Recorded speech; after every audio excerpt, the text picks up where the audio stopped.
Believe it or not, Melanie Phillips once used to work for The Guardian. I say that because this British journalist said last week that Palestine didn't exist, that all the land between the river and the sea belonged to the Jews, and that Christianity was a Jewish sect and Islam was a death cult. What makes Phillips different from Russian President Vladimir Putin, who said that Ukraine doesn't exist? At least Putin never masqueraded as a liberal. Phillips was speaking at a conference entitled Rage Against Hate, without any irony intended, because all the hate was coming from the platform. Phillips hates diaspora Jews, which is a curious attitude to strike, as she is one of them. She said diaspora Jews were too soft, too Talmudic, too defensive. What they needed to be was more aggressive, more Davidic, more like the warrior Jews of the Tanakh, the Hebrew Bible who killed real people. What? Like those brave warriors who have just killed 78,000 Palestinians directly, and possibly as many as 100,000 if you include indirect deaths, according to Germany's leading research institute, the Max Planck Institute for Demographic Research. Most of those are women and children, shredded or set on fire in tents. And that's supposed to be bravery, is it? In ripping away the last fig leaves hiding the truth about Israel, Phillips said something which is now hard for anyone to deny.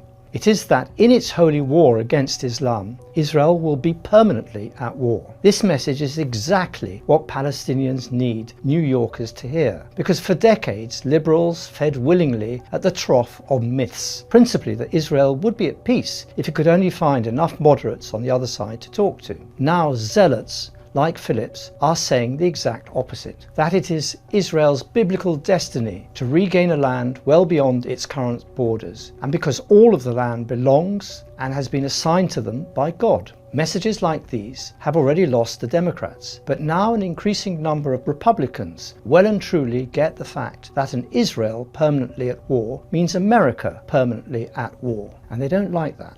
Phillips and the religious Zionists will ensure that Israel's current dip in popularity among American Jews will become a nosedive. And for this very reason alone, I would encourage her to take this speech on a nationwide tour, because she alone will revolt so many people who have supported Israel for so long. And Israel permanently at war is of course no news to the Palestinians, Lebanese and Syrians who are under daily Israeli bombardment. More than 350 Palestinians have been killed in at least 500 separate violations of the ceasefire in Gaza. Gaza is in fact following the pattern set by the ceasefire in Lebanon, where Hezbollah withdrew and disarmed its forces south of the Litani River, only to find Israel staying in outposts in 5 locations and continuing to bomb and killing 400 people in the last year alone. The more Hamas or Hezbollah retreat, the greater Israel's demands become. On Sunday, it returned to its campaign of targeting top Hezbollah leaders by assassinating Haytham Ali Tabatabai, Hezbollah's chief of staff, in a strike in Beirut clearly aimed at provoking a Hezbollah response. The ceasefire is only deemed to exist because Hamas and Hezbollah have not returned fire. In southern Syria, where Israel has seized land the equivalent size of Gaza, without so much as a missile or shot being fired over the border by any militant group, Prime Minister Benjamin Netanyahu has just performed a victory parade with some of his leading cabinet ministers. His appearance on sovereign Syrian territory spelt the end of talks with the new Syrian government, which were deadlocked anyway. Israel had not only demanded safe passage to the province of Sweda, but permanently unimpeded military access to the Kurds in the north. It also demanded the right to inspect and veto all weapons acquired by Damascus. Netanyahu issued a fresh warning that they might expand further into Syrian sovereign territory. This is a mission that can develop at any moment, he warned. Netanyahu's unprovoked invasion of Syria is the surest way of ensuring that Israel's quiet northern border will become the new front line in the many years to come. If he succeeds in toppling the US-backed government of Ahmed Shara, the vacuum will be filled by radical militant groups that will attack Israel on the ground. In invading southern Syria, Netanyahu's war machine has its sights set firmly on attacking Iran again.